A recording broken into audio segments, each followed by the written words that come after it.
How Mikhail Bhaiya, welcome to another episode of Ask Aji Swag, and thank you so much for such overwhelming love you guys have been sending in terms of emails and in terms of nice comments. Somehow वो love मुझे subscriber में reflect होता हुआ नहीं दिख रहा. अभी तक 50,000 भी नहीं हुए यार. इतने कितने 8-9 एपिसोड्स आ गए हैं जब से रेगुलरली कर रहा हूँ. But I really do enjoy doing these videos the most because I get to talk to you guys. काफ़ी अक्सर कमेंट्स नज़र आ जाते कि जी आपको क्वेश्चन क्यों दे रहे हैं, आप कौन से एक्सपर्ट हैं. First of all I have never claim to be an expert on anything. I am just sharing my opinion. और अगर मेरे ओपिनियन शेयर करने से किसी की ज़िंदगी थोड़ी सी बेहतर हो जाती है, अगर कहते हैं ना problem shared is a problem halved. मसला ये है आपके लिए कहना इसलिए आसान है because you are probably privilege, you probably have a good circle of friends. आपके एक सोशल नेटवर्क होगा where you get to talk to people. हमारे यहाँ बहुत से ऐसे लोग हैं who have nobody to talk to. लोगों के पास बात करने के लिए कोई नहीं है. आप सोच नहीं सकते इतनी ईमेल्स ऐसी होती हैं जिसमें लोग कहते हैं कि जी हमें अलाउ ही नहीं है घर से बाहर निकलना या दोस्त बनाना, या अगर उनके not character but like outlook में किसी ना किसी किस्म की कमी बेशी है. कोई स्टैमर करता है या कोई किसी को कोई लाइक डिफॉर्मिटी है वन वे और दी अदर, तो ये कॉन्फिडेंस इतना शैटर कर देते हैं हमारे यहाँ कि वो दे कांट मिंगल. तो बड़े मसले हैं यार, लोगों के पास बात करने को कोई नहीं है. और ये तो एक बड़ी इबादत वाली बात है. मुझे तो खुशी होती है like people share such intimate details about their lives hoping to get an answer. और हमारे यहाँ थेरेपी इतनी टैबू की गई है कि लोग उस तरफ जाते ही नहीं है. Where they can seek professional help, उसको तो लोग फिर पागल कहते हैं. It's very very sad. So I am just trying to do my best. और अगर मेरी वजह से किसी को एक पर्सपेक्टिव मिल जाता है तो उससे अच्छी बात क्या हो सकती है. So thank you so much and thank you so much to all the patrons who have been supporting. And if you want to support you can do that on patreon.com/kanjiswag. Without further ado, let's move to our questions today. The first one comes from someone I know personally. Hi Junaid, hope you're doing well. I've been following you since years and my husband and I always discuss your videos and viewpoints. Something new and thought-provoking to learn every single time. Your Q&A sessions are my favorite ones. Thank you. I have a question, rather a problem, for which I would like to have your opinion on. I got married a few years ago and everything is great. My in-laws are all professionally educated and are pursuing their careers. My youngest sister-in-law, however, is a different case. She's 15 and is in class 9. Let me narrate a little background. My husband's biological mother died in a car crash 18 years ago. It, of course, had a huge impact on on my father-in-law and his 4 little children. The eldest was 15 at that time. Uncle remarried and stepmother was extremely kind to the kids and treated the whole household as her own. Good on her. Out of the second marriage, uncle had his youngest child, who's the sister-in-law I want to talk about. Ever since I have been married, I have never seen any animosity in the house, and no one cannot even sense that there is a step relationship going on. Everyone lives in a perfect harmony and love. Do you know why? Because आपने ऊपर कहा everyone is professionally educated and are pursuing their careers. They are busy with their lives. हमारे मुल्क का सब continent का सबसे बड़ा मसला करप्शन नहीं है, वायलेंस नहीं है, वो चीज़ें अपनी जगह. सबसे बड़ा मसला हमारे मुल्क का है फरागत. लोग फारिग हैं और कहते हैं ना फारिग दिमाग शैतान की दुकान होता है. फारिग होते हैं तो सड़कों पे आके टायर जलाते हैं. On a Tuesday morning why haven't you gone? आप कभी क्यों नहीं गई, या मैं क्यों नहीं गया, ये क्यों नहीं गया कभी सड़क पे टायर जलाने? Because we have work to do, right. ये फारिग लोग हैं जो शर पसंद होते हैं. और फिर इस तरह घर में जो लोग फारिग होते हैं, जो काम नहीं करते, एक ब्रेड विनर होता है, सारे बैठ के आराम से खाते हैं, तो फिर वसवसे आते हैं ये ऐसे क्यों है, ये इसने क्या पहना हुआ है, वो कौन सी गाड़ी चला रहा है, कीड़े मकोड़े निकालना, जो मैं प्रॉब्लम अक्सर शेयर कर रहा होता हूँ. So good on your family. Coming back to the youngest sister-in-law, she's different from all of her half brothers and sisters. She's a slow learner, underconfident, and also has PCOS, which is a medical condition due to disturbed hormones. While all of her siblings are excelling in their respective fields, she is extremely socially awkward and cannot function properly. She's in class 9, but the mental caliber is of a child, a 4-year-old. She doesn't know what 2 plus 2 is. This is not an exaggeration. She cannot read time from the clock. She doesn't know how to tie her hair or shoe laces. She doesn't know how to wear a watch. She doesn't understand what to say when. She doesn't understand the value of money. 100 or 5,000, she doesn't know which is bigger and how much. She doesn't understand what the sentences mean, even though she can read those English and Urdu both. She has been promoted to all these classes because of her good memory, which helps her cram the stuff enough to get the passing score in school. You know how our education system works. You would ask her to get water in a bowl and she would do it robotically without even thinking. It is not how it is supposed to be. What I know and I have observed, that she had been neglected all her early childhood. Uncle was always out for work, siblings were out for their studies in different cities and countries. Mother was always busy in the household, and the sister-in-law was always accompanied with servants. Moreover, I even noticed that auntie doesn't give her the same attention and love she gives to her own stepchildren, which is rather strange. Resultantly, she is not only weak in academics but socially as well. Everyone is very much concerned and loves her dearly, but no one is willing to spare time to fix the problem. This makes me very sad. I discussed it with my husband and his parents too many times, but they do not understand that she needs special and professional help. They cannot keep her in shelter always. They think that with a little attention she will be all well. I beg to differ. I took it upon myself and the task of playing whatever role I can in her betterment. I daily sit with her for an hour and do simple math with her. I started with 2 plus 2. Along with that, I try to give her some general education that the schools should have focused on. I taught her how to read time. I often take her outside with me and ask her to do things by herself, like giving the food order or paying the bill in the restaurant. She follows my word religiously. If I ask her to give the bill to the guard of the restaurant instead of the waiter, she would do it. If I ask her to cross the road while it is crowded, she would do it. What I'm trying to say here is that she doesn't use her own mind to process anything. Since she's the youngest, no one in the house lets her do anything. That's wrong. They still consider her as a baby. I ask her to serve plates with me for dinner, and everyone thinks she's too young to do any work. You know, desi pampered style. Abhi to bachchi hai. But I am lost. There are a million problems, and I do not know how to deal with those. I hope you have an idea of the issues I'm facing. I would be grateful if you could suggest some activities or anything how I can bring her to normalcy, because reaching out to some professional help seems impossible here. I'm very much concerned. Looking forward. Thank you so much. Acha. So basically scene ये है कि जिन्होंने मुझे email की है, उनकी एक नंद है, 15 साल की हैं, मगर उनका जो ब्रेन फंक्शनिंग है वो एक 4 साल के बच्चे का है. I think she is autistic because these are the symptoms. जितनी सारी आपने चीज़ें की कि जैसे वो शू लेस नहीं बांध सकती, अपने बाल नहीं बांध सकती, 2 + 2 नहीं पता, she has no clue how money works, पैसों की क्या वैल्यू है, 5,000 का नोट और 20 का नोट एक जैसा ही दिखता है, रेस्टोरेंट में किसको पैसे देने किसको नहीं देने. सो लाइक या, so these are the same issues that we are facing. I have a stepdaughter, she's 15 as well, who also has all these symptoms that you mentioned. This is the first time I'm mentioning the inside of my family. हालांकि ये चीज़ कभी मैंने public नहीं की, but just for the sake of the reference I'm doing that. So the problems we face वो अभी यही है. Memory is fantastic. Like Siya के सारे गाने आते हैं, लेडी गागा के सारे गाने आते हैं, 6ix9ine के भी गाने आते हैं, हालांकि she shouldn't be listening to those, but she doesn't know. She reads really really well. Like चलती गाड़ी में, अभी मैं last time when I was there, चलती गाड़ी में मैं उससे पूछता रहता हूँ वो क्या लिखा है वो क्या लिखा है, and she was reading the sign boards, दुकानों के बिल बोर्ड्स, और उसके नीचे जो भी टैग लाइन थी चलती गाड़ी में she was reading. So like reading was really good. मगर मसला आता है फंक्शनिंग में. Like for example if we're having dinner and she is at the farthest end of the table, तो she wouldn't ask anyone to pass the chicken और pass the bread.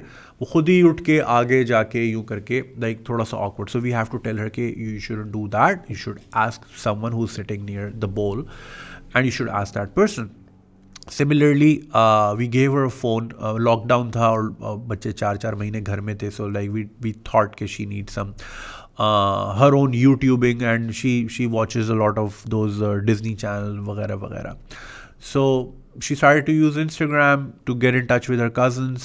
What she didn't realize was कि किसी को भी एक साथ 28 messages नहीं भेजे जाते सुबह दोपहर शाम, unless they are replying. सो उस पर थोड़ा सा द मामा ग्रिल्ड हर के बेटा ऐसे नहीं करते, unless someone is responding you don't send them 28 messages. मगर वही वाली बात है ना कि पता नहीं है कि the right from wrong. So similarly in your case what she needs is, so yeah, one more thing. So because she has all these symptoms and they were diagnosed very early by her own school and by the family as well, so she's a special needs child and she gets special needs care in the school. School का एक अलग section है जहाँ पे उसी के जैसे बच्चे हैं, और and वो वहाँ पे उनकी social exercises और जितनी भी चीज़ें होती हैं, and she gets a separate tuition from Singapore, वो जूम पे पढ़ाती हैं एक teacher. So I was once listening to कि वो किस तरह, वो बहुत बेसिक लेवल का मैथ था and she is almost as tall as I am. So वो थोड़ा सा मुझे वो एक मेरे लिए एक शॉकिंग था कि यार ऐसा भी होता है। हमने सुना हमेशा था, लेकिन देखा जब आप पहली बार देखते हो ये चीज़ें तो आपको फील होता है कि यार लोगों के ये भी इशूज़ होते हैं। So because she is in England, तो वहाँ पे तो बहुत केयर है और इस तरह इन चीज़ों को अंडरस्टैंड किया जाता है, समझा जाता है और सपोर्ट किया जाता है। मैं हमेशा कहता हूँ स्टीफन हॉकिंग अगर कराची में गिरा होता तो अब्दुल्ला शाह गाजी के मज़ार के बाहर व्हीलचेयर पे भीख मांग रहा होता, क्योंकि हमारे यहाँ तो उस टैलेंट को हम वहाँ एक्सट्रैपुलेट गलत वर्ड, एक्सट्रैक्ट ही नहीं करते ना, कि हम सोचते ही नहीं है कि जी यहाँ से भी कुछ निकाला जा सकता है। अल्लाह मियाँ की गायें कह के और अल्लाह साईं कह के आगे निकल जाते हैं, which is wrong. What you need in your case is, I am not sure Pakistan में ऑटिस्टिक बच्चों का, आई एम श्योर यहाँ पे हैं, यहाँ पे इदारे हैं जो काम कर रहे हैं, मेरी नज़रों से गुजरी हैं कुछ चीज़ें बाय द वे करके सोशल मीडिया पे, बट किस लेवल की इंटरवेंशन है और किस लेवल का प्रोफेशनल हेल्प है, I am not aware of that. But again, something is better than nothing. You're trying your best. I know you personally and I know you have a very hectic job. उसके बावजूद अगर आप रोज़ाना घंटे का time निकाल के उसको मैथ पढ़ा रही हैं और दूसरी चीज़ें सोशल स्किल्स सिखा रही हैं, so that's good on you, but there is only so much you can do. What she needs is proper 4-5-6 घंटे की intervention on a daily basis from the school. जैसा कि आपने कहा कि मेमोरी अच्छी है तो रट्टे मार मार के तो पास हो रही है, और घर वाले इस चीज़ को समझ रहे हैं कि हाँ सही तो है, पास तो हो रही है, विच इज़ रॉन्ग। और ये जो हम करते हैं ना कि अभी बच्ची है, फॉर सम रीज़न पता नहीं हमारे यहाँ लोग ना इस तरह क्यों सोचते हैं। देखिए लाइफ बहुत अनप्रिडिक्टेबल है, यू डोंट नो, आपकी हर चीज़ सही चल रही होगी, आप बाहर निकले, पीछे से एक रेवो वाले ने आपकी गाड़ी को मार दिया, and now your life is change for ever because now you have physical deformity, और या फिर आपका सर्वाइकल बोन, कुछ भी हो सकता है यार। Anything can happen that can completely change your life, or you can die, right? और ऊपर से अब कोरोना भी है। हमारे यहाँ पता नहीं पेरेंट्स ये क्यों समझते हैं कि they are going to live until 80. I mean, I wish everyone does, or like even beyond that, right? मगर ये कि ऐसा नहीं होता, ठीक है। अब वैसे भी कोविड चल रहा है, तो ये सोच लेना कि जी ठीक है हम ज़िंदगी में ये करेंगे और फिर आखिर वक्त में हम हज और उम्रा भी कर लेंगे, और नमाज़ें भी हम बुढ़ापे के लिए रखते हैं, हालांकि अल्लाह को नमाज़ें जवानी की चाहिए होती हैं।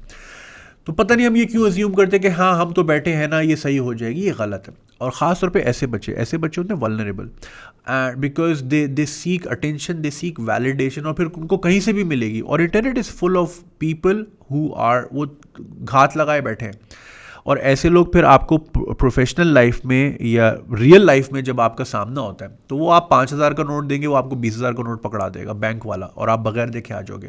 तो आपने ये सोशल स्किल्स देनी है, वो ऑलरेडी 15 की हो गई है, 3 साल बाद उसका शनाख्ती कार्ड बन जाएगा। She would have the right to vote, right? So it's serious. तो I'm like, it's very sad कि you already you said they're all professionally educated and are pursuing their careers. पढ़ी लिखी फैमिली है माशाल्लाह, तो उनको तो कम से कम उनसे ये चीज़ें मैं एक्सपेक्ट नहीं, कोई भी नहीं करना चाहेगा कि कम से कम वो तो इस तरह ना सोचें कि बच्ची है ठीक हो जाएगी। ठीक करेंगे तो होगी ना, आप उसको बच्चा ही रखेंगे वो बच्चा ही रहेगी। सो यहाँ पे जो ज़रूरत है एक प्रोफेशनल लेवल की बड़ी ज़बरदस्त किस्म की इंटरवेंशन की ज़रूरत है। What I would suggest you is you can only do so much with your time, and अगर आप अपने सास ससुर से बात करेंगी, I'm sure they love you to bits, and I wish you guys best. मगर वो फिर एक वो आ जाता है ना कि you're still an outsider. What I would suggest you is to discuss it with your husband, and once he talks to his parents regarding his own sister, उसका effect different होगा, राइट? तो पहले तो आपने अपने हस्बैंड को educate करना है इस चीज़ पे, और उनको समझाना है कि ये बहुत सीरियस है, आप इसको लाइटली ना लें, वक्त यूँ गुजर जाता है। कोरोना अभी आया था, 9 महीने हो चुके हैं, 9 महीने में बच्चा हो जाता है, राइट? अभी आया था, कल की बात है, लॉकडाउन में टाइम नहीं गुजर रहा था, एंड वीर इन द क्या, हाँ मार्च से था ना, हाँ दिसंबर में बैठे हैं, दिसंबर भी ख़त्म, 2021 आ गया, अब तो साल हो गया कोरोना की। हैप्पी बर्थडे 5 दिन बाद, 29 दिसंबर को पहला केस आया था वुहान से। So time is of the essence, and don't waste time, और इसके लिए ज़रूर कोई ना कोई इंटरवेंशन करें। शी नीड्स प्रोफेशनल हेल्प, क्योंकि ऐसी लड़कियों को हमारा माहौल बहुत ख़राब है। वैसे ही आपको अच्छी तरह पता है, you are working professional yourself. जो समझदार लड़की हैं उनके लिए ही get by in this society is so difficult. So a vulnerable girl like her who can't put two and two together literally उसकी लाइफ खराब कर सकते हैं आप potentially. So please don't do that. Have some strong intervention. Thank you. हाँ जी, next question. Hello, my name is okay, नाम लेता लेता रह गया. And I hope this message finds you well. I'm 23-year-old from Islamabad. I've done intermediate and 2 years of diploma in graphics designing. I am a stammer and really shy, unconfident when it comes to unknown faces and really fear talking in front of people. Public speaking is like a nightmare to me, which I have avoided my whole life. Maybe this is because the school system, which doesn't groom students how to communicate and give presentations in front of an audience, especially the stammers like me. तो basically 23 साल के साहब हैं इस्लामाबाद से. ये हकलाते हैं और वो ज़ाहिर है जो लोग हकलाते हैं ये उनका सबसे बड़ा फेयर होता है पब्लिक स्पीकिंग, क्योंकि उनको पता होता है कि वो बोल नहीं पा रहे हैं एंड दे रियली स्ट्रगल. और अननोन फेसेस के सामने तो और ज़्यादा मुश्किल हो जाता है. Anyways, I was really good at study and got admission in a very reputed university after my intermediate. I managed to pass 2 semesters without giving any presentation or speech by requesting the teachers who always force me to do what I am afraid of. I just could ruin my image in front of the whole section and disclose my flaw. I don't stammer in front of the people I know or interact with on a daily basis. None of the students ever got to know that I have that even if I stammer, as I have learned the skill of hiding my flaw all my life. After passing 2 semesters, I knew that I would have to give speeches and presentations no matter what, which is why I left the university. Shit. देखो यार, out of fear and wasted the whole year of my life. I know this is embarrassing, but I couldn't help it. I really got into depression because of that. After some time, I got motivated and intended to take admission in another university because I wanted to change the field as well. I got selected there as well and managed to pass the interview as well. And I was one of the 20 students who passed this interview out of 1200 attendees. Good on you, man. Anyways, when I attended my first class, the English teacher started to take introduction from the whole class, one by one, and my turn was the next day. Junaid bhai, I wasn't even able to sleep that night thinking about how I'm going to introduce myself in front of the whole class the next day, and I got into depression again, and I'm really sorry. I know this is embarrassing, but I never went to that university ever again and wasted all that money. Now I'm doing freelancing and alhamdulillah earning 4 to 6 lakhs a month. Good ho gaya ji. From the last 2-3 years, and I have established my life a lot. I now have a few properties. 23 साल में प्रॉपर्टियाँ बना ली, मेरी आज तक नहीं है. I'm so bad at finances. Okay, few properties as well, and everything is settled in life. Alhamdulillah, I am also about to get married to the love of my life in a year or two. But something haunts me inside and makes me sad thinking about that what I wasn't able to achieve. All of my classmates are graduated now, even though I earn a lot more than them. But still, I have the guilt in my heart that I didn't graduate. Is it really important to have a degree even though you're settled enough in your life? Also, I have a lot of plans to travel the world with my partner after getting married. But I have anxiety about how I will face the world and communicate with foreign people. I'm really not confident. What should I do or think or feel about what's coming next? Your words on this will mean a lot to me. So जैसे कि मैंने आपको video के शुरू में कहा था कि you have no idea लोगों के किस किस लेवल के प्रॉब्लम है. अभी ये बच्चा स्टैमर करता है और ही लैक्स कॉन्फिडेंस, और बिकॉज क्लास में खड़े होकर अपना इंट्रोडक्शन कराना था उसने ये सोच के डर के मारे यूनिवर्सिटी ही छोड़ दी, और पिछली भी छोड़ दी थी क्योंकि वहाँ प्रेजेंटेशन देनी थी. ये लेवल है लोगों की प्रॉब्लम्स का. आई मीन आपको शायद ये ना लग रही हो मगर ये है, इट एग्जिस्ट. स्टैमर से याद आया कि there is a stammers club in Karachi. आप तो खैर इस्लामाबाद में हैं, मगर जो लोग सुन रहे हैं अगर आप कराची में होते हैं तो जैसे कि वो TDF घर जहाँ पे आई फैसिलिटेटेड अ लाइब्रेरी, जिन्होंने मुझे लाइब्रेरी की जगह दी, तो वहाँ पे स्टैमर्स क्लब एक साहब हैं, वो चलाते हैं एवरी संडे सुबह 11 से दोपहर 1 बजे तक. आजकल का आई एम नॉट श्योर, आप TDF के पेज पे जाके या स्टैमर्स क्लब कराची या स्टैमर्स क्लब पाकिस्तान समथिंग और दी अदर ढूंढ के आप कर सकते हैं. मैं साहब का नाम पता नहीं क्यों भूल रहा हूँ, बड़े अच्छे साहब हैं और मैसेजेस भी करते हैं. मेरे मेमोरी थोड़ी सी वीक है नामों को याद करने से. एनीवे, सो उनका आइडिया बेसिकली ये था, वो अकेले थे, उनको स्टैमरिंग का इशू था, तो वो मुझसे मिलने आए TDF पे. While I was preparing the library, books समेट रहा था, तो उन्होंने कहा कि उनको ये प्रॉब्लम है, लेकिन ये उसको ओवरकम करना चाहते हैं, बट ये अकेले नहीं हो सकता, ये ग्रुप की सूरत में हो सकता है। तो मुझे अगर आप इजाज़त दें यहाँ पे एक स्टैमर्स क्लब खोलने की, तो मैंने ठीक है आप आ जाए। मैंने TDF से बात की कि जी ये लोग आएंगे, इनको आपने चार्ज नहीं करना है और ये यहाँ बैठेंगे। So basically what they did was, उसने लिटरली अकेले स्टार्ट किया। एक दोस्त आया और वो सब स्टैमर करते हैं, तो वो they help each other out, वो एक दूसरे को अपलिफ्ट करते हैं। कॉन्फिडेंस बिल्डिंग, प्रेजेंटेशन दो भाई, ठीक है ना। आप बोर्ड रूम में बैठे हो, रोल प्ले करते हैं, आप एक बोर्ड रूम में बैठे हो, आपने प्रेजेंटेशन देनी है, जॉब इंटरव्यू का रोल प्ले कर रहे हैं। कॉन्फिडेंस बिल्डिंग, सो 1 से 2, 2 से 4, 4 से 8। फिर एक ऐसा भी पॉइंट आया कि उसके मेंबर्स कोई ठीक ठाक हो गए। खैर वो लाइब्रेरी का रूम तो छोटा ही है, तो वो BBC ने भी कवर किया उसको। अगर if I can find the link, मैं ये स्क्रीन पे लगा दूंगा। तो एक आदमी ने स्टार्ट किया और उसका मकसद यही था कि यार मैं किसी और को उठा के ही उठ सकता हूँ, right. You only get what you give, हमेशा यही कहता हूँ।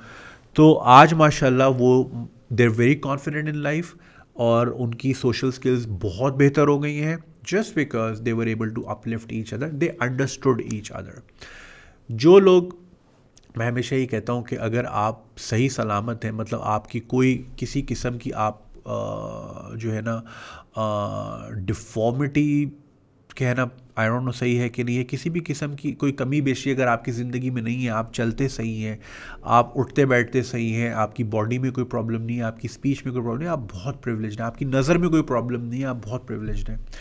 सो अगर when you come across someone like that, please उनको इनेबल करें, उनको उठाएं, उनको बूस्ट दें, उनको कॉन्फिडेंस दें, उनका मजाक ना उड़ाएं, ठीक है। ये इसी डर से इस बच्चे ने 2 यूनिवर्सिटीज़ छोड़ी। ये यूनिवर्सिटी पढ़ लेता, शायद अपने आप को और बेहतर कर सकता था।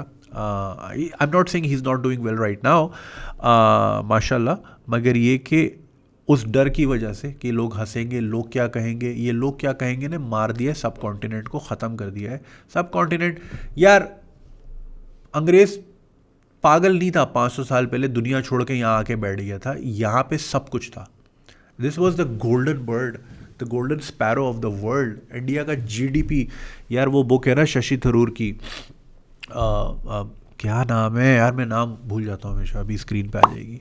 तो वो उसमें भाई देखे इंडिया का GDP क्या था, ठीक है ना। This was the knowledge hub of the world यार। तो ये पता नहीं, ये जो कॉम्प्लेक्स आ गया ना हमारे अंदर फॉर सम रीज़न, लोग क्या कहेंगे, ये क्या कहेंगे, वो क्या कहेंगे, इसने ख़त्म ही कर दिया इस रीजन को। सो अच्छा, अब आप ये कह रहे हो कि ये चीज़ें हैं, आप अगर पढ़ना चाहते हो तो आप प्राइवेटली पढ़ लो बेटा, या फिर आप ऑनलाइन पढ़ लो। अब तो आजकल वैसे भी सब ऑनलाइन चल रहा है। If you can go abroad, या फिर आप बाहर से, क्योंकि वहाँ के भी कॉलेजेस अब ऑनलाइन करा रहे हैं। I am not sure about that, आप देख सकते हो अगर आपका मसला ये है कि आप you can't be in a room full of strangers. दूसरी चीज़ ये कि मनी, यू माशाल्लाह you making good money. Money is not कोई सेट क्राइटेरिया नहीं होता in terms of that you doing well और नॉट। अब मटीरियलिस्टिकली येस, ठीक है, अगर आप 6 लाख कमा रहे हो, आपके सारे दोस्त जो ग्रेजुएट हो गए वो 50,000 की नौकरी कर रहे हैं एंग्रो में, टपाल में, इधर उधर, so naturally you doing well. मगर ये कोई ये एक वैसे कोई मेट्रिक नहीं होता। मेट्रिक इज़ हैप्पीनेस, कि कंटेंटमेंट है ना, वो होती है। तो you're doing well, you're secured, your future is secured, you're investing in properties here and there वगैरह वगैरह। मगर ये ना सोचो, ये भी नहीं होता कि just because you're making good money you're better than them। लेकिन ये कि कंटेंटमेंट ढूंढें अपने अंदर सेटिस्फैक्शन ढूंढें। कोई मसला नहीं, डिग्री नहीं की, मैं भी ड्रॉप आउट हूँ, मैंने भी मास्टर्स नहीं किया था, मैंने भी 2 सेमेस्टर किए थे, छोड़ दिया था, right. I am happy now, right. It doesn't matter degree अगर आपको बिल्कुल लेनी है। कुछ लोग होते हैं कि जी उनके घर में बहुत सारी ना दीवारों पे लगी होती है सब बहन भाइयों की, तो वो इसलिए भी करते हैं कि मेरी भी लगे। अगर तो ये वाला इशू है तो कर लो प्राइवेटली, मार्क ज़करबर्ग ने भी तो कर ही ली ना बाद में जाके, ठीक है ना। तो अगर तो वो वाला इशू है कि सेल्फ कंटेंटमेंट का, What are you doing just fine in life, man? It's okay, man. Go ahead. दूसरी बात रही ट्रैवलिंग की, तो घूमे भाई दुनिया, the world is your oyster। घूमे फिरें, एंजॉय करें। अब फॉरेनर से कोई बातचीत थोड़ी होती है, अब तो गूगल सब बता रहा होता है। आपने फॉरेनर से कितनी होगी, आपका यही होगा साथ साथ कि जी एक बर्गर बना दो, आपने उसको पैसे ही देने, कोई बातचीत थोड़ी होती। हाँ, if you want to engage with them, again उसमें भी कोई मसला नहीं है। At least provided if you travelling in a first world country, they won't make fun of you, they would be actually more compassionate towards you. तो वहाँ तो आपको ज़्यादा मोहब्बत मिलेगी। तो ये सोच के इस्लामाबाद में ना बैठे रहें चिकाचीनों पे कि जी बाहर लोग क्या बोलेंगे। भाई जा, घूम फिर, ऐश कर यार, बीवी को दुनिया दिखा, एंजॉय कर, enjoy the luxuries of life, enjoy the wonderful places, Allah की दुनिया देखो। सारी ज़िंदगी F6 में थोड़ी गाड़ियाँ घुमानी है भाई, जाके ट्रैवल करो, बड़ा दिमाग खुलता है। You learn so much about other places, you can only learn so much from Google and YouTube when you experience that. जब आप देखोगे ना कि साइप्रस में कुत्ते बिल्ली इतने कॉन्फिडेंटली घूम रहे हैं, डर नहीं रहे, कबूतर नहीं डर रहे, तकसीम स्क्वायर पे बैठा है आराम से, क्योंकि उनकी नस्लों को ना कभी किसी ने पत्थर नहीं मारा, तो उनके डीएनए में डर ही नहीं है। हमारे यहाँ कुत्ते बिल्ली को चलते फिरते लाते मारते थे ना, तो हर वक्त डरे रहते हैं कुत्ते ना, यूं रहते हैं हर वक्त, right. So when you experience that, you'll be amazed and then you'll realize कि यार हम तो अपने कुत्ते बिल्लियों को बिल्कुल कुत्ता रखा हुआ है, राइट। छोटी छोटी चीज़ें होती हैं, प्रोवाइडेड अगर आप मेरी तरह बहुत ऑब्जर्वेंट है, क्योंकि मैं ना पाइप भी देख रहा होता हूँ कि पाइप देखो किस तरह जा रहा है, यूं नहीं जा रहा समझ रहे ना, थोड़ा सा मसला है मेरे साथ। बट या मैन, डोंट बी वरीड यार कि ट्रैवलिंग का क्या है, एंजॉय करें। And don't feel sad. I understand where you come from, look up these the stammers club, ये जो मैंने अभी आपको बताया था। Maybe if they're doing something online तो join their classes, like it's not a class but join their group. It's कोई charge वार्ज नहीं करते, it's just group of like minded people. Stammers club Pakistan या stammers club Karachi, one of those, तो वो join कर ले, आपका कॉन्फिडेंस लेवल शायद वहाँ से बेहतर बढ़ जाए। And don't feel sad buddy, you are doing wonderful in life. I am so happy for you that with despite the fact that, क्योंकि बोलना सबसे बड़ा स्किल होता है यार, मैं क्या करता हूँ, that's the only skill I have, right.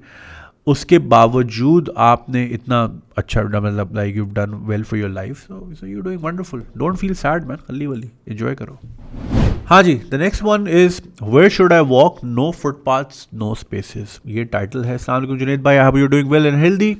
May Allah bless you and your family. I really enjoy listening to your podcast and I feel a positive change in my thought through this. I would actually say please to include this email. Okay, Kardi. Days ago, I was using Google Earth to visit London from my sofa. I entered the street view and I was astonished to see this great city. Most of the streets have the concept of footpaths and pavements. Even the narrowest street I saw has the footpath and people were using it. There were many shops and kiosks, but none of them encroached footpaths or streets. Beautiful shops with beautiful compact boards and comfortable places for everyone. I am a law-abiding citizen of Karachi, a metropolis, and according to Iftikhar Shilwani, who was the commissioner of Karachi, अभी resign किया है, बड़े पौधे लगाए उन्होंने खिड़कियों पे, 6 गमले लगाए उन्होंने। He said, sister city of Karachi is Houston, but I cannot enjoy this little privilege sadly. बोलने में यहाँ पे बोर्ड लगे हुए, कराची के sister city, Saint Petersburg, Houston, और तीसरा कौन सा था, एक और था। मतलब इसी में खुश हो जाओ ना कि भाई हम उनके जैसे हैं, घंटा उनके जैसे हूँ। अबे भाई अच्छा, nobody talks about these things. New housing societies and luxurious apartment buildings don't have any plan for footpaths and simply encroach it or install their artifacts on it. I want to walk. Not everybody wants to drive in this cruel traffic war. Walking helps you explore, experience, and health benefits too. Everybody is on bike and in cars, and nobody bothers to look into this matter. Even the posh and premier area of Karachi, if you know what I mean, where you live, no, I don't live in Defence, has no concept of footpaths. I would personally like to meet the developers, builders, admin, planners of DHA to see their audacity of calling DHA a premier and best housing area of Karachi. They must have traveled the world and yet they didn't ensure the basic right of a pedestrian. Only 4 walls in for 20 crore. I fear that many new societies, including Naya Pakistan housing schemes and buildings, are being made all over Pakistan where they will keep this important point or not. At least not copy the European cities. I fear, Junaid bhai, my city is doomed. I have a lot to write, but बहुत लंबी हो जाएगी. Please include this in your session. that relevant people in government who listen to you can consider on this and start working on this ASAP. Thank you so much. This question is very close to my heart और मैं इसी चीज़ के ऊपर चीखता रहता हूँ. Thing is, आज एक Gallup सर्वे आया है कि 92% of Karachiites have declared that Karachi is the best place to live. That's because these haven't been anywhere outside Karachi. Sorry for my language. मगर भाई something as basic as walking is a privilege here. Walking is so good for your health and not just for your health. यार देखो, मैं जब भी video बनाने बैठता हूँ उससे पहले मैं अब 10 मिनट वॉक करता रहता हूँ बाहर. वाई? बिकॉज उसका आपकी ब्रेन फंक्शनिंग के साथ डायरेक्ट कनेक्शन होता है and it makes you feel good, which is why her doctor कहता है भाई वॉक पे जाओ.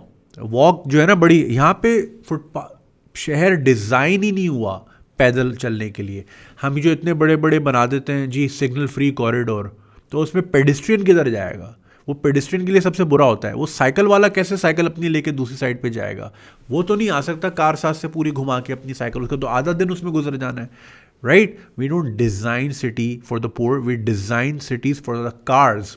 DHA की आपने बात की. DHA in my opinion is the worst place to live and it's highly over inflated prices. सोचे एक हाउसिंग सोसाइटी है, वो आपको बोले कि जी 20 करोड़ का घर है, यहाँ पे पानी भी नहीं आएगा, खुद डलवाना है, सिक्योरिटी भी कोई नहीं देंगे, आपने खुद ही अपना गार्ड खड़ा करना है. और सड़क के लिए ये है कि जी जैसी गेट से आपकी गाड़ी निकलेगी तो बाहर रिब्ड रोड होगा जिसने आपकी गाड़ियों के टायर की बजा देनी है. और आप बोलते हैं हाँ जी ये लीजिए 20 करोड़ और आप रहने आ जाएंगे. वाई?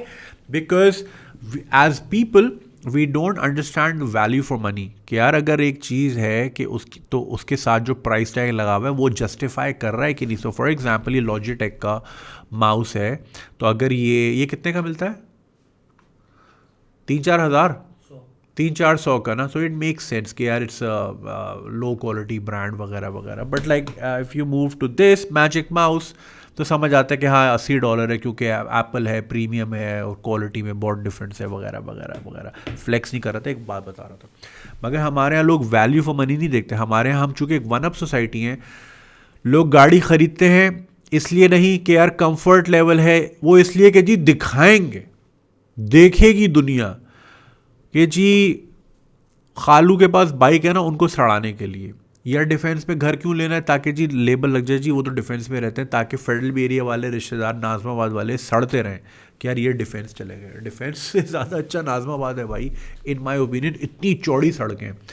पिछली वो जो मैंने वीडियो बनाई थी डैश कैम वाली, उसमें आपने देखा था 2 लेन्स प्रॉपर नहीं है, और बाहर पार्किंग, घर के बाहर जो गेस्ट आएंगे उनकी पार्किंग का कोई हिसाब नहीं है, और पेडिस्ट्रियन फुटपाथ तो है ही नहीं. देयर आर नो पेवमेंट्स इन, और कमर्शियल एरिया जितना भी है वहाँ पे पार्किंग नहीं है. तो आपकी दुकान से बंदा खरीदने कैसे आएगा जब वो अपनी गाड़ी नहीं लगा सकता? फॉर एग्जाम्पल जमजमा में पार्किंग ही नहीं है. They didn't design, they didn't thought this through. वो समझे थे कि जी लोकल ट्रेन से लोग आएंगे और ट्रेन छोड़ के चली जाएगी, हालांकि ट्रेन तो यहाँ है ही नहीं. आना तो लोगों ने अपनी गाड़ी और बाइक्स में. विच इज़ वाई जमजमा वाले रो रहे होते हैं जी बिजनेस नहीं है. बिजनेस कैसे होगा यार? एक दुकान के बाहर एक गाड़ी की जगह है, तो जिसकी 4 करोड़ की दुकान है उसके बाद मेहरान तो होगी, वो उसने अपनी बाहर खड़ी की हुई है, तो कस्टमर कहाँ लगाएगा गाड़ी? डिज़ाइन ही नहीं करते. So I also want to meet these wonderful gentlemen जिन्होंने who thought this through, and not just DHA. पूरा शहर ही देख लो आप, कहीं पे भी ना फुटपाथ प्रॉपर नहीं है, यूनिफॉर्मिटी नहीं है कि जी एक ही लेंथ है, एक ही टाइल है, एक ही तरह से वो स्टार्ट हो रही है. एंड और सबसे मज़े की बात कि वो डिफरेंटली एबल लोगों के लिए डिज़ाइन ही नहीं हुई हुई. मतलब जो व्हील चेयर वाला है, रैम्प ही नहीं बना हुआ ना उसका फुटपाथ पे, जैसे कि आपने दुबई में नोटिस किया होगा या दूसरे मुल्कों में कि वो रैंप होता है और फिर दूसरी साइड पे भी रैंप होता है. जैसे आपने लंदन का बताया, आपने बैठ के स्ट्रीट व्यू देखा, बिल्कुल ऐसे ही है. बहुत पतली सड़कें, कुछ तो इतनी पतली सड़कें कि एक वक्त में 2 गाड़ियाँ नहीं गुजर सकती. तो you have to make do. और लोग ज़ाहिर है एक दूसरे का ख्याल रखते हैं तो वो पीछे ही रोक देते हैं, चढ़ा के नहीं आते कि मैं पहले आऊँगा क्योंकि मेरी गाड़ी बड़ी है.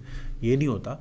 दे कोलैबोरेट कि वो बीप कर देते हैं या फिर जो है ना डिपर मार देते हैं कि अच्छा भी मैं निकल रहा हूँ, वो साइड पे दबा देता है गाड़ी. क्योंकि वो 1616 सेंचुरी में 17th सेंचुरी में डिज़ाइन हुआ शहर है. घोड़ा गाड़ी के लिए वो डिज़ाइन हुआ था, गाड़ियाँ तो नहीं प्रोजेक्ट की थी किसी ने.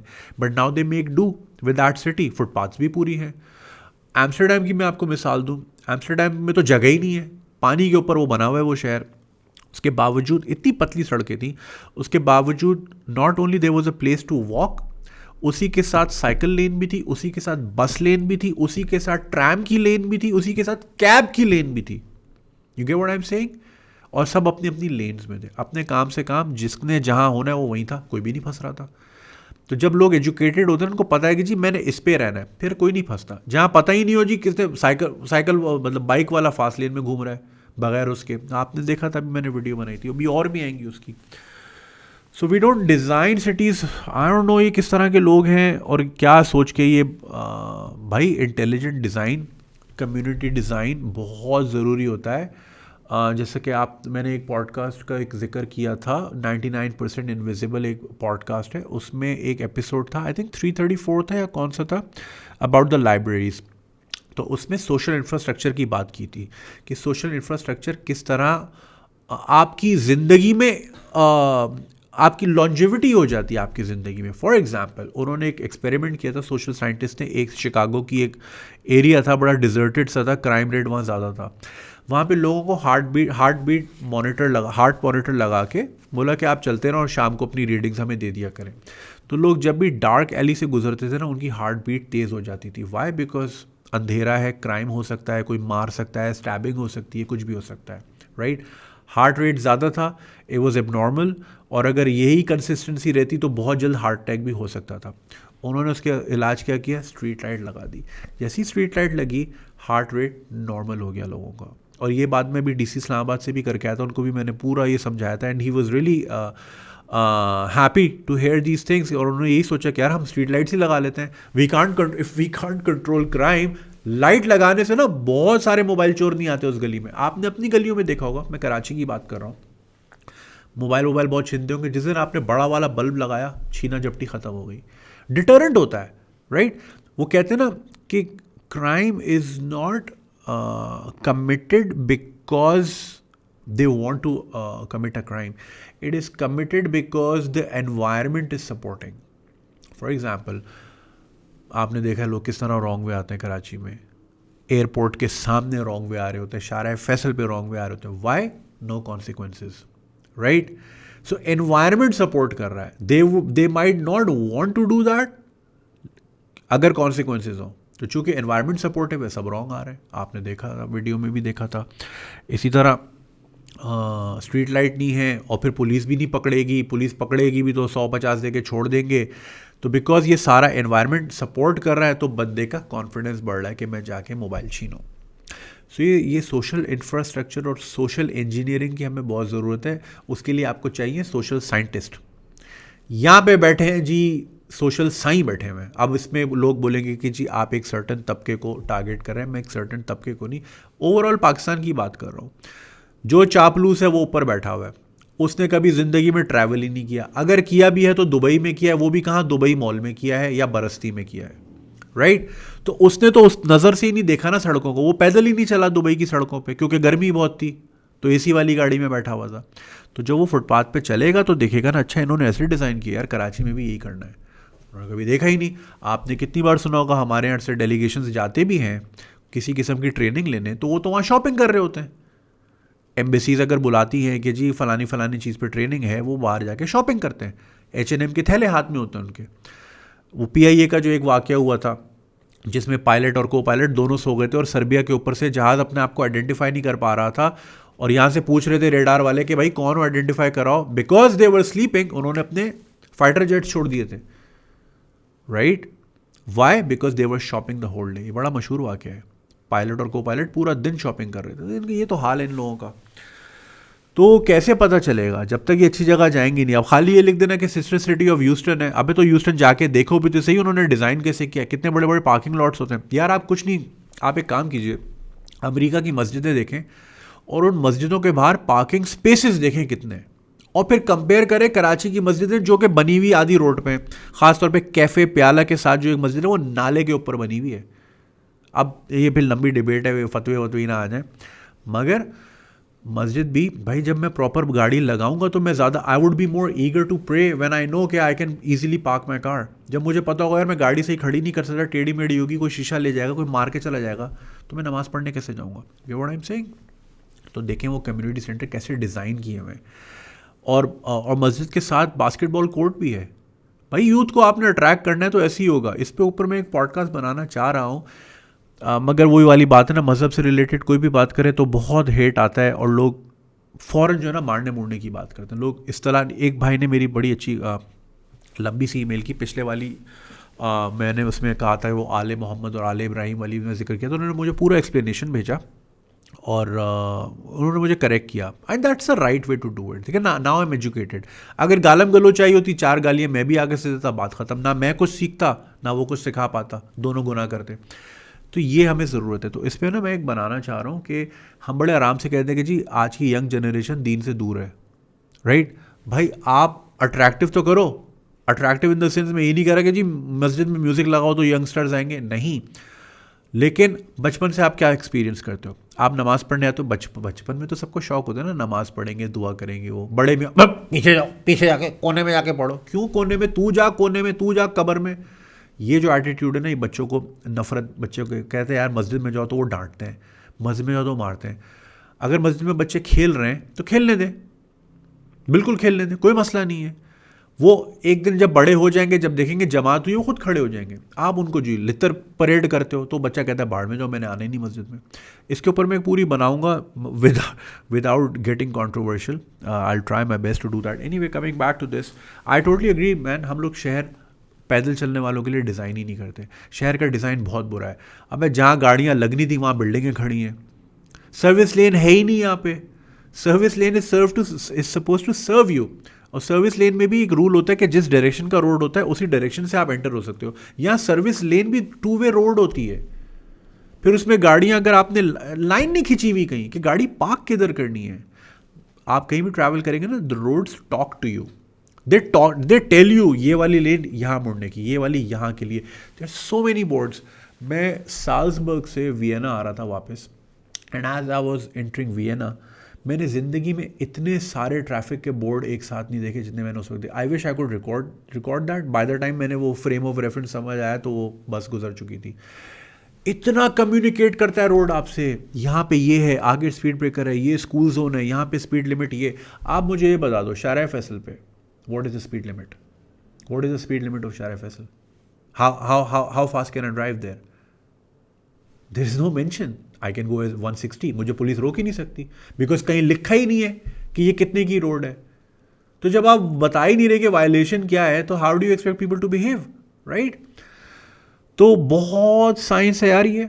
और ये कराची बहुत अच्छा डिज़ाइन हुआ था। If you look at the older pictures, आप रात के 11 बजे के बाद मोबाइल मार्केट जाएं सदर, और आप वो सड़क देखें कितनी चौड़ी है। And they had projected that 120 साल पहले कि ये शहर है, ये पोर्ट सिटी है, naturally it will grow like Singapore, like Shanghai, like Bombay वगैरह वगैरह। वो भी उस वक्त ग्रो ही कर रहे थे, बट एक डायनामिक्स होती ना, यू प्रोजेक्टेड। तो उन्होंने शहर उस हिसाब से डिज़ाइन किया था। लेकिन उसी सड़क पे सदर में आप दोपहर को जाओ, आप चल नहीं सकते, क्योंकि लोगों को तमीज़ नहीं है गाड़ी किधर लगानी, क्योंकि गवर्नमेंट ने लाइनें ही नहीं बनाई ना कि पार्क यहाँ करनी है और यहाँ पे ये है, यहाँ पे ये, यहाँ पे ये। सो सब अपनी मर्ज़ी से चल रहे हैं बिकॉज इट्स नॉट डिज़ाइन। जो फुटपाथ जिसमें इंसानों को चलना है वहाँ बाइकें चल रही हैं, राइट। इधर से दुकान का शोकेस बाहर आया हुआ है, पैदल चलने वाले के लिए जगह ही नहीं। I kid you not, Romford London में एक जगह है, वो एक ओपन मॉल है। मैं जगह का नाम भूल रहा हूँ, बड़े अच्छा सा नाम है। तो वहाँ पे I swear to God it's exactly like Saddar में जो निम्को वाले हैं ना सड़क, एग्जैक्टली लाइक दैट। मैं सोचा था इंस्टाग्राम पे डालूं, फिर मैं लगा फिर लोग आप बोलते हो कि जी आप क्या कंपेयर करो, ये करो। नहीं, my point is to point out कि देखो ये ऐसे, it was suppose to look like that.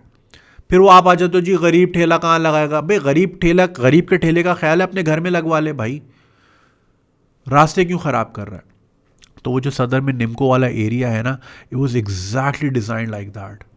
मगर चूंकि वहाँ कोई पथारे वाला नहीं है, वहाँ कोई मोज़े नहीं बेच रहा, वहाँ कोई डबल पार्किंग नहीं है, वहाँ कोई शोकेस किसी का बाहर नहीं है, तो वो खूबसूरत लग रहा था। बट यहाँ पे गुर्बत का नाम लेके, अबे जितनी पुलिस को रिश्वत वो देते हैं ना, तुम्हारी सैलरी भी नहीं होगी महीने की, समझ रहे हो? गरीब नहीं होते, करोड़ों का काम है, मगर बस लॉलेसनेस है। सो या मैन, आई होप किसी के दिमाग में ये चीज़ें आएँ और इन चीज़ों को सही करे।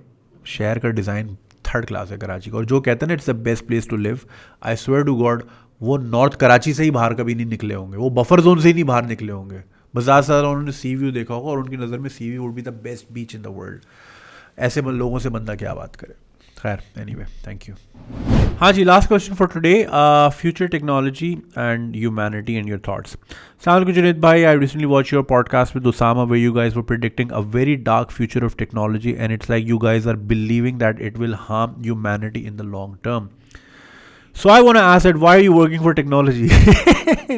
I mean, why are you starting a robotics lab and so on?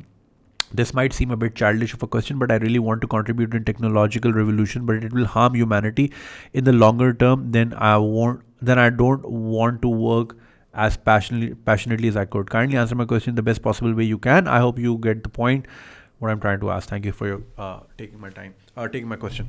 अच्छा, so it's a very good question कि भाई आप जब खुद कहते हो कि जी आने वाले वक्तों में रोबोट हमें खा जाएंगे, तो फिर आप खुद रोबोटिक्स लैब बना के art you furthering the agenda? So basically हमें MI6 और मोसाद ने हायर किया है और हमें पैसे दिए कि जी आपने यहाँ से रोबोट की आर्मी तैयार करनी है, जो कि फिर मजाक कर रहा हूँ।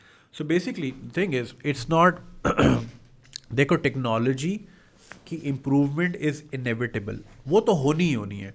मसला आता है, देखो टेक्नोलॉजी बुरी नहीं होती, जिस तरह मैं हमेशा कहता हूँ टिकटॉक बुरा नहीं है, उसका यूजेज बुरा है, राइट? मैं इंस्टाग्राम पे अपने हर हफ्ते शेयर कर रहा होता हूँ अच्छे वाले टिकटॉक्स, कितना यूज़फुल, कितना इन्फॉर्मेशनल कंटेंट होता है उसमें, राइट? इसी तरह किसी भी किस्म की टेक्नोलॉजी बुरी नहीं होती, वो किसके हाथ में, मसला वहाँ आता है। जैसे कि अल्फ्रेड नोबेल ने जब डायनामाइट बनाया था, तो उसने डायनामाइट इसलिए बनाया था ताकि जब रेल ट्रैक्स बिछाए जा रहे थे और टनलिंग की जा रही थी पहाड़ों के अंदर से, तो मज़दूरों को बड़ा टाइम लगता था एक पहाड़ के अंदर पूरी सुरंग निकालने में। तो डायनामाइट उसने ईजाद किया कि भाई एक ब्लास्ट मारो, सुरंग निकल आई, राइट? अब उसका डायनामाइट उठा के आपने जो है दूसरी जंग में यूज़ कर लिया और लोगों को मार दिया। तो मसला उसकी इन्वेंशन में थोड़ी था, मसला उसके यूसेज में था। और अल्फ्रेड नोबेल, ये जो नोबेल प्राइज़ है, ये क्यों होता है? ये इसलिए होता है कि मैंने एक पहली पॉडकास्ट में भी बताया था, अगर मिस कर दिया तो दोबारा बता देता हूँ, कि एक दिन गलती से उसकी मौत की खबर छप गई अखबार में, है ना? ये खबर छपवा दो अखबार में, पोस्टर लगवा दो बाज़ार में, तो गलती से छप गई। जिस तरह अफवाह आ जाती है ना कि जी अताउल्लाह ईसा खिलवी साहब वफ़ात पा गए, इस साल 4 बार वफ़ात पा चुके, पता नहीं कौन लोग हैं जो उनको मारना चाह रहे हैं, अल्लाह लंबी ज़िंदगी दे। एनीवे, तो अल्फ्रेड नोबेल की मौत की खबर छप गई और अखबार में लिखा हुआ था the merchant of death dies. Why? Because उसके डायनामाइट की वजह से बहुत से लोग मारे जा रहे थे, क्योंकि वो मिलिट्री इन्वेजन्स में और एक्सपेडिशंस में इस्तेमाल हो रही थी उसकी इन्वेंशन। तो उसने ये सोचा, वो ये देख के बहुत डिप्रेशन में चला गया कि यार is this how the world will remember मी, कि मैं एक मर्चेंट ऑफ डेथ हूँ। मैंने तो टनल्स के लिए बनाए थे, अब छुरी है, छुरी तो आपने गोश्त काटने के लिए या सब्ज़ी काटने के लिए बनाई थी, आप इंसान को काट रहे हो, तो इसमें छुरी वाले का कसूर थोड़ी है। सो अल्फ्रेड नोबेल को इतना बुरा लगा वो, तो उसने डिसाइड किया कि नहीं, मैं कोई अच्छा काम करना। तो उसकी जितनी भी दौलत थी, उसने एक ट्रस्ट फंड बनाया स्वीडन में, and that trust fund basically वो जो भी नोबेल का प्राइज़ मिलता है वो लाखों डॉलर में होता है, something if I am not wrong. तो इसीलिए है, सो दैट एक तो उसका नाम अच्छे लफ्ज़ों में याद रहे, और दूसरा ये कि साइंस की तरक्की में like it should be incentivised, right? एक ग्लैमर डाल दिया ना, ऑस्कर है ना साइंस का, तो साइंसदान की कोशिश होती है मैं अच्छे से अच्छा काम करूँ ताकि मुझे वो ऑस्कर मिले। लाइक इंसान को रिकग्निशन और एक्नॉलेजमेंट ही चाहिए ना। सो अब उसका नाम अच्छे लफ्ज़ों में याद किया जाता है। So similarly it is inevitable, technology ने तो अच्छा होना ही ना है, होते ही रहना है। यू कांट इमेजिन कि किस तेज़ी से टेक्नोलॉजी चेंज हो रही है। वो कहते हैं ना कि जो बच्चे कंप्यूटर साइंस पढ़ते हैं, by the time they graduate a lot of what they studied is already obsolete. इतनी तेज़ी से चेंज हो रहा है। इसकी मैं मिसाल आपको दे दूँ कि when was the last time you bought a calendar और अ कैलकुलेटर? सब आपके फ़ोन में आ गया है, राइट? वो एक गिफ्ट था ना, गिफ्ट बोलते हैं या जिफ बोलते हैं? गिफ्ट, मैं तो गिफ्ट बोलता हूँ। कि एक टेबल था, उसमें बहुत सारी चीज़ें रखी हुई थी, और वो सुकड़ते फ़ोन हो गई। So like there was a television, right? वो आपकी वीडियोस आ गई हैं इसमें फ़ोन के अंदर, कैलेंडर कैलकुलेटर, मेजरमेंट टेप, बल्कि हाँ आईफोन में तो ये भी है भाई, वो ऑगमेंटेड रियलिटी से आप यूं बटन दबाओ, इंच टेप ही ख़त्म, यूं मैं रूम मेजर कर लेता हूँ उससे, इतना एक्यूरेट है वो। अच्छा वो हो गया, नोट पैड हो गया, अब उसमें नोट पैड भी आ गया है, स्टाइलस भी आ गया है। सो इतनी सारी चीज़ें थी 80s में जो अब श्रिंक होके एक इतने से फ़ोन में आ गई जो आपके पॉकेट में आ जाता है, राइट। सो आप नहीं रोक सकते टेक्नोलॉजी को। अब उसके लिए हमारी कोशिश ये है कि अच्छे बच्चे तैयार हों जिनके हाथ में अच्छी वाली टेक्नोलॉजी जो उसको पॉजिटिवली यूज़ करें, पॉजिटिवली इम्पैक्ट करें। कल ही मैं एक टिकटॉक देख रहा था, अच्छी वाली टिकटॉक, उसमें यही था कि the way we are headed, the machines are already taking a lot of decisions of your life, already taking a lot of decisions. वो एक बड़ी मशहूर किताब है ना एटॉमिक हैबिट्स, उसमें एक एटॉमिक हैबिट्स में था या किस में था, एक वाकया था कि एक बच्ची जो है उसके शॉपिंग पैटर्न को समझते हुए एआई ने उसके घर में बर्थ कंट्रोल भेजी थी या पता नहीं क्या भेजा था, सॉरी प्रेगनेंसी किट भेज दी थी। और उसका बाप परेशान हो गया कि ये मेरी बेटी प्रेग्नेंट कैसे हो गई, बेटी को भी नहीं पता था, मगर उसके जो शॉपिंग बिहेवियर था उसके एल्गोरिदम ने समझ लिया था कि she might be needing this. So like computer has already taken a decision, बच्ची को भी नहीं पता था वो प्रेग्नेंट है। Anyway sorry, not pregnancy kit, pregnant है तो प्रेगनेंसी किट क्यों, something about babies, I don't know clothes थे या क्या थे या सैम्पल्स थे, समथिंग और दी अदर, कि कंप्यूटर को पता था बच्ची प्रेग्नेंट हो गई है, बच्ची को खुद नहीं पता था वो प्रेग्नेंट है। एनीवे एक और चीज़ मुझे एक साहब ने लिखी थी कि one of the reasons why Amazon is so good at delivering things at the right time is because अभी आपने चीज़ ख़रीदी भी नहीं होती और एल्गोरिदम तुक्का लगाता है कि ये खरीदेगा और वो पहले से ही अपने फुलफिलमेंट सेंटर से निकाल के आपके करीबी फुलफिलमेंट सेंटर पे भेज चुके होते हैं। 8 आउट ऑफ 10 टाइम्स वो करेक्ट होता है, 20% उसका मार्जिन होता है, क्योंकि जो आपका बिहेवियर होता है ना, आप बार बार जाके एक प्रोडक्ट देख रहे हो, कितना आप टाइम स्पेंड कर रहे हो उस पेज पे, कितना पढ़ रहे हो, यूट्यूब पे जाके रिव्यू देख रहे हो, so that means you really really really want that. For example जैसे मैं डैश कैम जो मैं यूज़ करता हूँ नेक्स्ट पेज का, so I was looking into it, कभी अमेजोन पे जा रहा हूँ, फिर ईबे से प्राइस कंपेयर कर रहा हूँ, फिर उसके बाद मैं यूट्यूब पे रिव्यूज़ देख रहा हूँ, नेक्स्ट बेस इतना हो गया कि it started to recommend me. अच्छा उन्होंने ये भी फिगर कर लिया कि मैं नया ख़रीदना नहीं चाह रहा, मैंने रिफर्बिश लिया था, नया बहुत महंगा था, ₹1,00,000 समथिंग का था। So I don't want to spend that much on a camera. So they started to push कि यार ये बड़े अरसे से आ रहा है, ये परचेज़ नहीं कर रहा। सो दे स्टार्टेड टू पुश कि जी रिफर्बिश्ड भी मिलते हैं, और रिफर्बिश मुझे 120 पाउंड का मिल गया, which is like 6 times cheaper, बेहतरीन क्वालिटी, आपने देखी थी video. So why, so the computers are taking decisions of your life, so they're already doing it.